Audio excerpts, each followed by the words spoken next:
कार्तिक का महीना प्रारंभ हो चुका है। इस माह को बहुत ही पवित्र माना गया है। इस माह में ही भगवान विष्णु अपनी योग निद्रा से जाग जाते हैं और तभी सभी तरह के मांगलिक कार्य प्रारंभ हो जाते हैं। इसी कार्तिक मास में दीपावली का महापर्व आता है। पुराणों में कार्तिक मास की महिमा का वर्णन मिलता है। इस माह में दीपदान, स्नान, विष्णु पूजा और तुलसी पूजा के साथ ही साथ पौराणिक कथा सुनने का बहुत ही खास महत्व होता है। आइए पढ़ते हैं कार्तिक मास की कथा।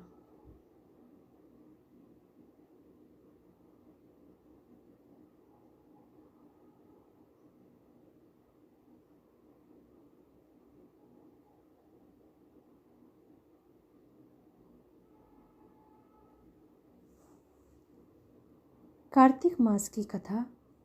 एक नगर में एक ब्राह्मण दंपति रहते थे। वे दोनों प्रतिदिन 7 कोस दूर गंगा और यमुना नदी में स्नान करने जाते थे। इतनी दूर आने जाने से ब्राह्मण की पत्नी थक जाती थी। एक दिन उसने अपने पति से कहा कि हमारा एक पुत्र होता तो कितना अच्छा रहता। पुत्र के बहू आती तो हमें घर वापस जाने पर खाना बना हुआ मिलता और बहू घर का काम भी कर देती।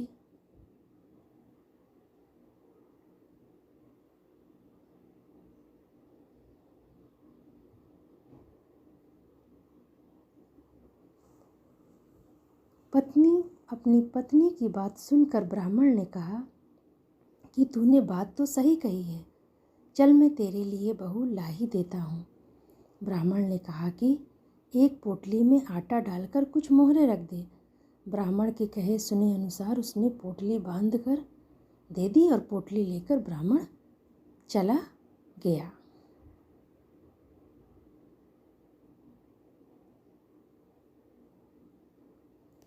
ब्राह्मण सफ़र के दौरान यमुना के किनारे बहुत ही सुंदर लड़कियां दिखाई दी।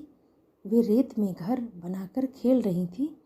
उनमें से एक लड़की ने कहा कि मैं अपना घर नहीं बिगाड़ूंगी, मुझे तो रहने के लिए ये घर चाहिए। लड़की की बात सुनकर ब्राह्मण मन ही मन सोचने लगा कि बहू बनाने के लिए यह लड़की उचित है।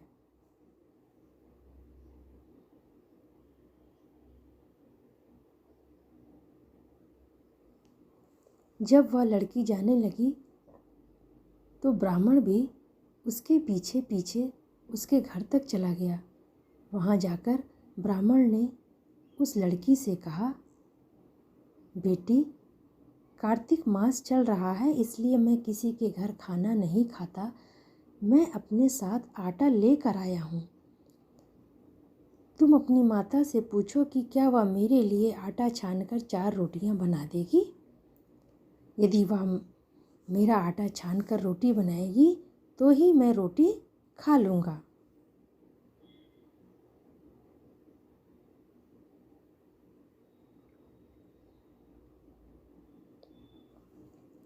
लड़की ने जाकर अपनी माँ को ये सारी बात बताई। माँ ने कहा उचित है, जाकर ब्राह्मण देव से कह दो कि वह अपना आटा दे दे, मैं रोटी बना दूँगी। जब वह आटा छानने लगी तो आटे में से मोहरें निकली।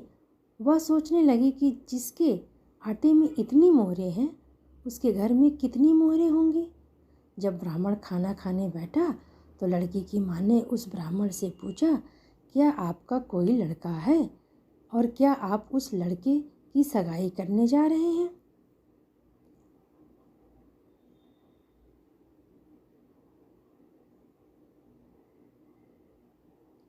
यह सुनकर ब्राह्मण ने कहा कि मेरा लड़का तो काशी में पढ़ने गया हुआ है, लेकिन यदि तुम कहो तो खांड कटोरे से विवाह करके तेरी बेटी को अपने साथ ले जाओ।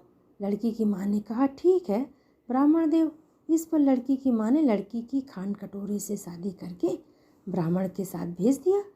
ब्राह्मण ने घर आकर कहा, रामू की माँ दरवाज़ा खोल कर देख, मैं तेरे लिए बहू लेकर आया हूँ।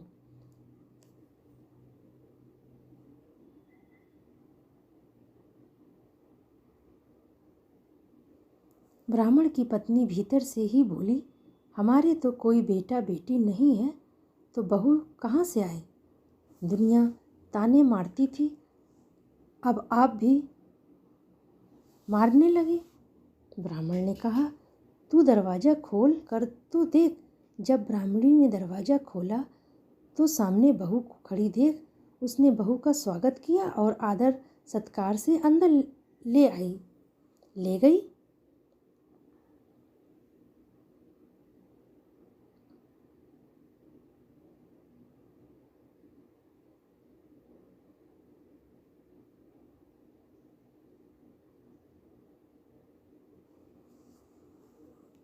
अब जब ब्राह्मण अपनी पत्नी के साथ नदी स्नान करने जाता तो पीछे से बहू का सारा काम करके, बहू घर का सारा काम करके और खाना बनाकर रखती थी। वह उनके कपड़े धोती और रात को हाथ पैर भी दबाती थी। इस तरह वह दिन बीत गए। ब्राह्मण ने अपनी बहू से कहा कि बहू, कभी भी चूल्हे की आग मत बुझने देना, मटके का पानी खत्म मत होने देना। परंतु एक दिन चूल्हे की आग बुझ गई।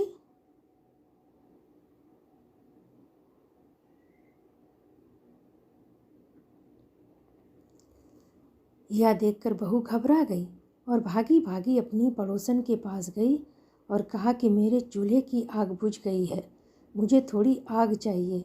मेरे सास ससुर सुबह 5 बजे से गए हुए हैं और वह थके हुए घर आएंगे, इसलिए मुझे उनके लिए खाना बनाना है। यह सुनकर पड़ोसन ने कहा कि तू तो बावली है, तुझे यह दोनों मिलकर पागल बना रहे हैं।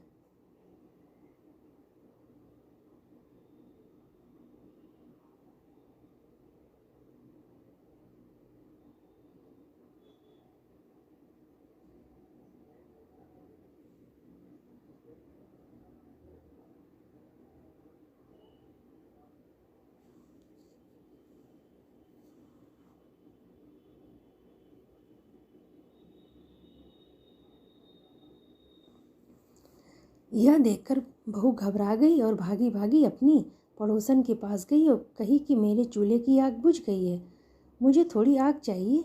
मेरे सास ससुर सुबह 5 बजे से गए हुए हैं और वह थके हुए घर आएंगे, इसलिए मुझे उनके लिए खाना बनाना है।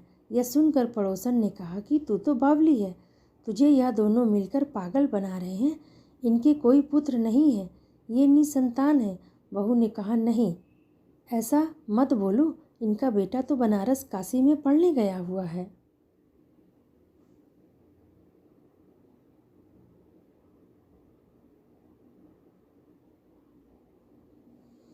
इस पर पड़ोसन ने कहा कि यह तुझे झूठ बोलकर लाए हैं, मेरी बात सच मान, इनकी कोई बेटा नहीं। अब बहू पड़ोसन की बात में आ गई और कहने लगी कि आप ही बताओ, मैं क्या करूं?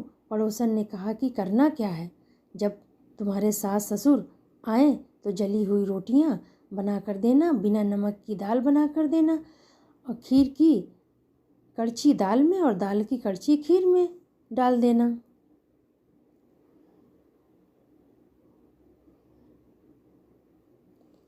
पड़ोसन ने उसे अच्छे से सिखा पढ़ा दिया और फिर जब उसके सास ससुर घर आए तो उसने ना तो आदर सत्कार किया, ना ही कपड़े धोए। और जब उसने सास ससुर को खाना दिया तो सास बोली, बहू, आज यह रोटियां जली हुई क्यों हैं और दाल भी अluनी है।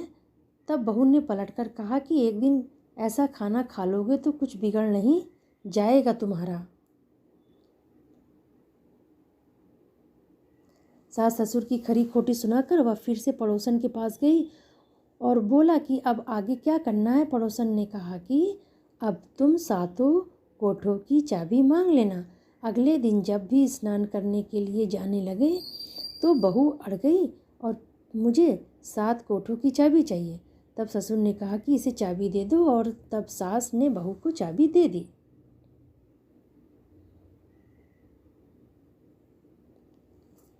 सास ससुर के जाने के बाद जब बहू ने दरवाजे खोले तो देखा कि किसी भी में अन्न भरा है और किसी में धन भरा है और किसी के कोठे में बर्तन पड़े हैं। जब उसने सबसे ऊपर का 7वां कोठा खोला तो देखा कि शिव जी, पार्वती जी, गणेश जी, लक्ष्मी जी, माता जी, पीपल, पतवारी, कार्तिक के ठाकुर, राही, दामोदर, तुलसीदास का बिड़वा, गंगा, यमुना और 33 कोटि देवी देवता विराजमान है। वहीं पर एक लड़का चंदन की चौकी पर बैठा माला जप रहा है।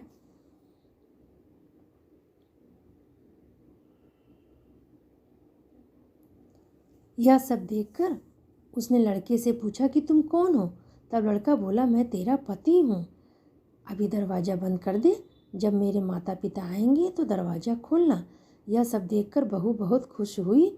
16 श्रृंगार, सुंदर वस्त्र पहनकर अपने सास ससुर का इंतजार करने लगी। उसने अपने सास ससुर के लिए अच्छे अच्छे पकवान बनाए।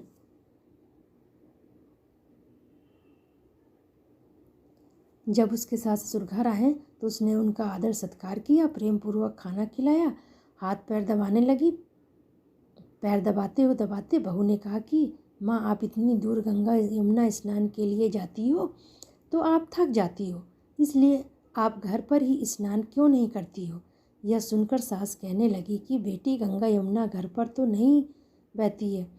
तब उसने कहा कि हाँ माँ जी, बहती है, चलो मैं आपको दिखाती हूँ।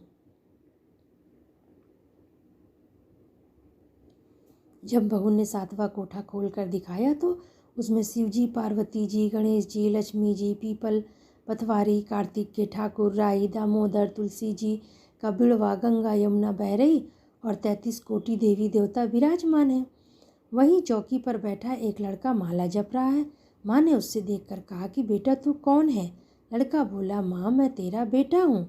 तब ब्राह्मणी ने पूछा कि तू कहाँ से आया है? लड़के ने जवाब दिया, मुझे कार्तिकेय ने भेजा है।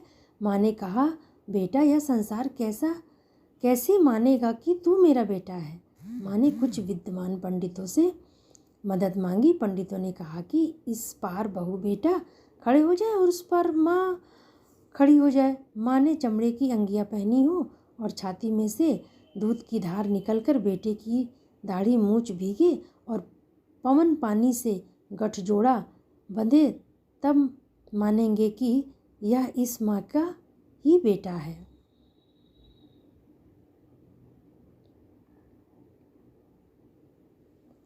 उसने ऐसा ही किया। चमड़े की अंगियाँ फट गई और छाती में से दूध की धार निकलकर बेटे की दाढ़ी मूंछ भीग गई। पवन पानी से बहू बेटे का गठजोड़ बन गया। और यह सब देखकर ब्राह्मण और उसकी पत्नी की खुशी का ठिकाना न रहा।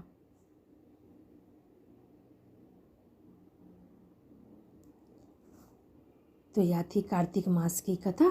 हे कार्तिक के ठाकुर, जैसे ब्राह्मण ब्राह्मणी को बहू बेटा दिया, वैसे सबको देना।